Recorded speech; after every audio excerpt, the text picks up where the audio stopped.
Dia desses, o Lula, numa entrevista, disse que não está pensando em fazer reforma ministerial. Porque desde o ano passado, né, havia a história de uma reforma ministerial. Em abril, em julho, no final do ano, em abril deste ano. E agora disseram que haverá depois da eleição. Segundo ele, não. Disse também que tem uma equipe muito boa, elogiou os ex-governadores, que hoje são seus ministros. Então você tem lá o Rui, você tem lá o Renan, você tem o Camilo Santana. E o Lula disse também o que deveria soar como obviedade, que é, olha, o presidente tem toda a prerrogativa, o ministério é dele, então eu posso trocar ministros amanhã ou depois, dependendo das avaliações, etc. Mas não estou pensando nisso. Deveria soar como obviedade, porque deixou de ser. Deixou de ser. É claro que o Lula gostaria de ter a Ana Moser no seu ministério, como teve. E perdeu a Ana Moser porque fez a opção de agradar a um partido político. E mais do que um partido, uma das células desse conjunto que conhecemos como o Centrão, que é quem tem voto para dizer o que passa, o que não passa, o que é aprovado, o que não é aprovado no Congresso Nacional, principalmente na Câmara dos Deputados, onde o poder é imenso, incontrastável. E foi uma opção? Foi uma opção. Foi uma decisão? Foi. Isso mudou realmente o poder do Executivo de fazer projetos serem aprovados? Não. Não. Mas as pautas econômicas estão sendo aprovadas. Porque as pautas econômicas coincidem com as posições desses partidos, desses grupos, e, mais importante, da parcela da sociedade representada por esses grupos, por esses partidos, por esses políticos. Banqueiro está insatisfeito com as propostas econômicas do governo? Não. Basicamente, há uma ruptura com o que foi estabelecido desde o governo Fernando Henrique. Portanto, foi estabelecido no século passado. O primeiro mandato do Fernando Henrique começa em 95. Ele é eleito em 94. Governa até o final de 2002, passagem para 2003, quando Lula assume. E, basicamente, as metas econômico-financeiras, fiscais estabelecidas seguiram valendo. E houve mudanças em alguns aspectos da assistência social, de programas de assistência social, de mais recursos para alguns programas importantes no campo da educação, principalmente no campo da educação. Quando o Haddad, aliás, era ministro da Educação. Mas o modelo econômico, a ordem econômica estabelecida, e a ordem econômica não foi estabelecida no governo Fernando Henrique. Fernando Henrique estabeleceu mecanismos para que essa ordem seja permanentemente satisfeita. E isso foi mantido. E o ministério do Lula, é significativo que ele diga que não haverá reforma, porque é um ministério que expressa muito bem as contradições do governo, expressa muito bem a contenda permanente que existe entre o programa apresentado na eleição e que foi vitorioso na eleição, o programa que recebeu mais votos na eleição, defendido ainda por grupos, organizações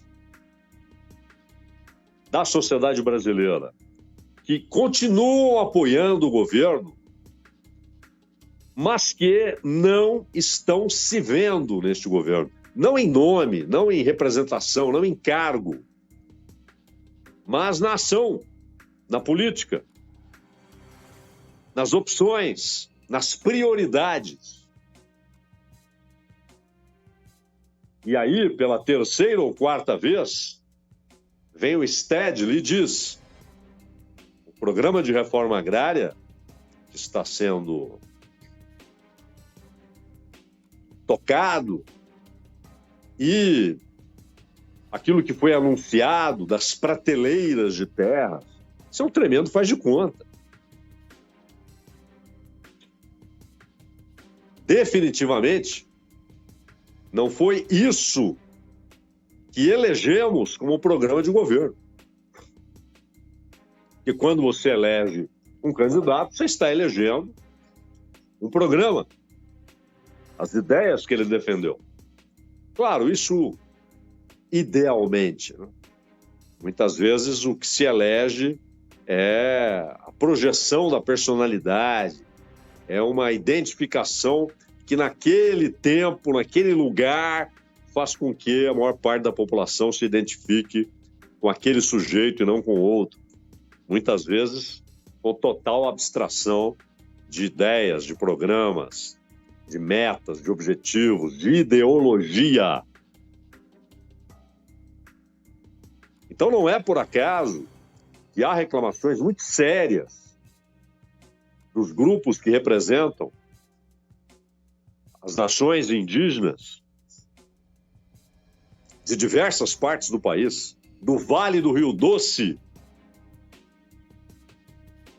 de onde, aliás, foram arrancados pela ditadura, encarcerados, perderam terras, inclusive para a Vale do Rio Doce, até aos grupos amazônicos, aos grupos pantaneiros, aos grupos no sertão nordestino. E não é expectativa revolucionária. Ninguém é criança. Ninguém acredita que o Lula encabeça um movimento revolucionário ou que seu governo seja revolucionário. Não é isso. Mas é que o nível de concessões está fazendo com que a diferença para aquilo que foi feito, não só desde o Fernando Henrique, mas antes do Fernando Henrique, não só na ditadura militar, mas antes da ditadura militar, com exceção daquele breve período interrompido violentamente do João Goulart, e que era basicamente um rol de propostas reformistas, básicas, elementares, né? E, no entanto, 60 anos depois, o Brasil continua tratando aquilo que propunha o João Goulart como ideologia comunista, leninismo, marxismo-leninismo. Não fazem a menor ideia do que é do que é esse rol de propostas e muito menos da teoria marxista ou da teoria leninista. Continuam as mesmas conversinhas. Mas já em 2002, não era o Lula de 89. Tanto que o Stedley fala muito que a grande oportunidade foi perdida em 89. Não só pelo fato de o Lula ter ido para o segundo turno, mas pelo fato de que naquele momento, não só as ideias do Lula eram diferentes, mas era um momento em que claramente haveria uma base popular de sustentação que depois foi perdida ao longo dos anos 90 por inúmeros movimentos sociais, culturais, ideológicos que ocorreram no Ocidente inteiro. E em 2002, a carta aos brasileiros é principalmente uma carta às elites brasileiras, dizendo: não haverá ruptura. E não só ruptura com as metas estabelecidas no governo Fernando Henrique e com aquilo que foi definido até pela essência, pela natureza do real, do plano real, mas com a ordem anterior, muito anterior a Fernando Henrique, a Sarney, a ditadura. Esta ordem que condena um país tão rico a ser periferia do império, a ter uma economia muito, muito menor do que poderia ter, e há uma terrível também, pela própria história interna do país, há uma terrível e nunca interrompida reprodução e ampliação na reprodução da desigualdade, da capacidade permanente de atirar multidões à pobreza extrema, aos muros econômicos, sociais e históricos que funcionam como um apartheid.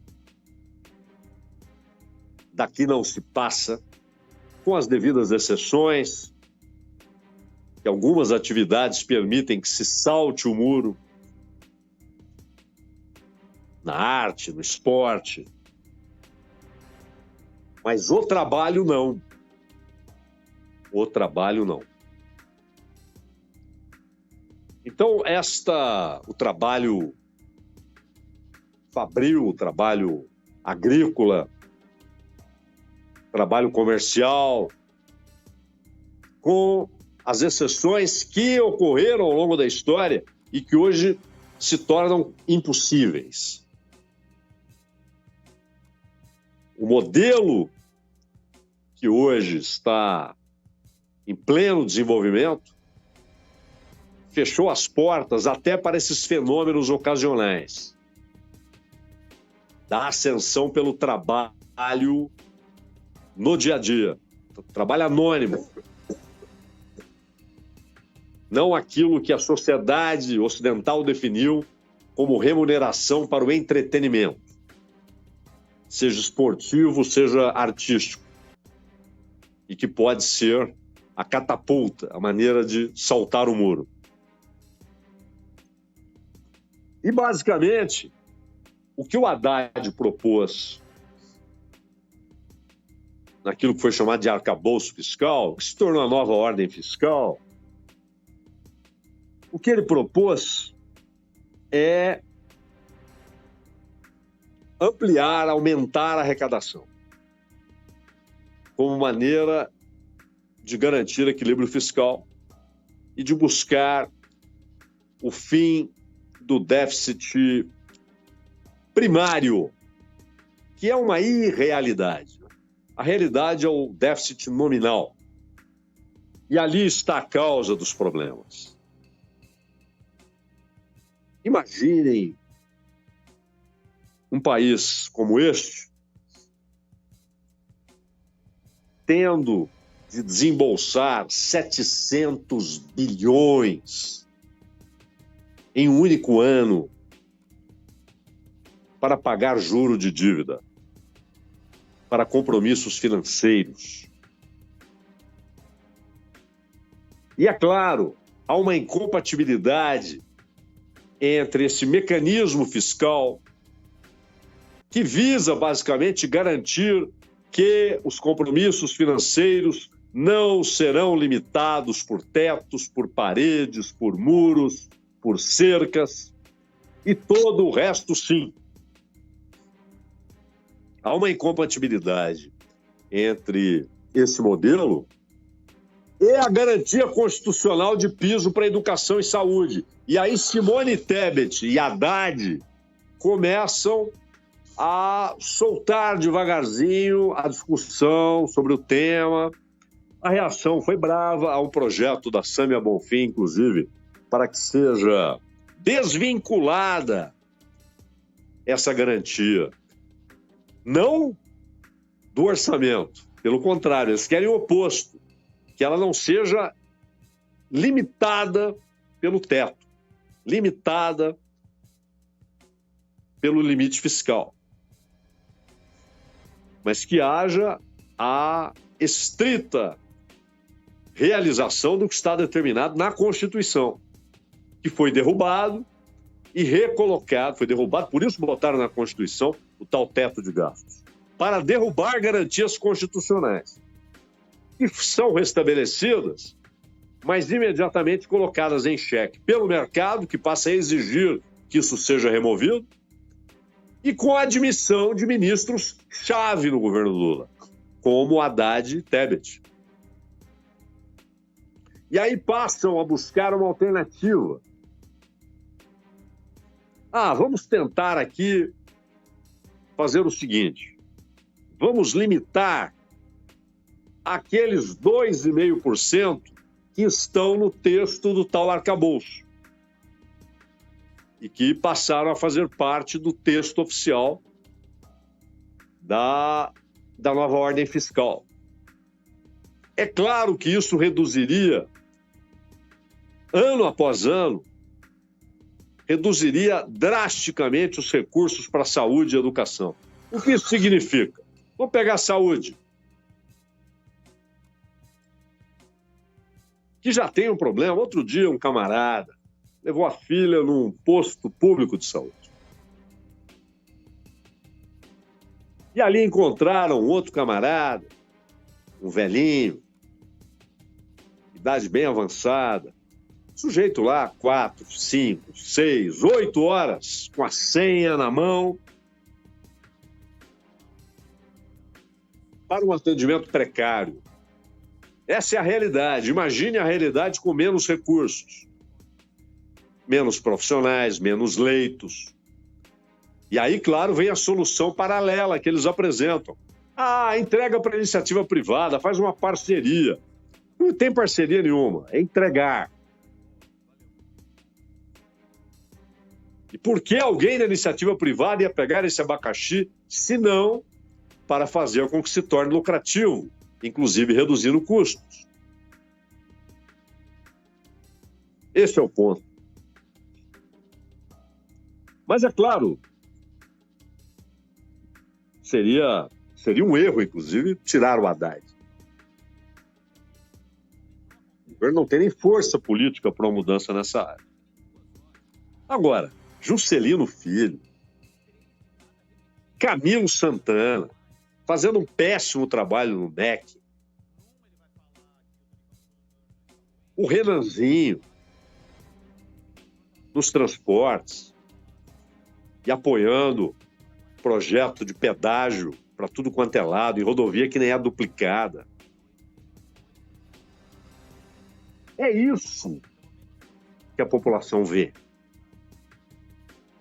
De repente, uma estrada federal que nem duplicada recebe uma praça de pedágio para alguém ganhar dinheiro sem duplicar. Fufuca.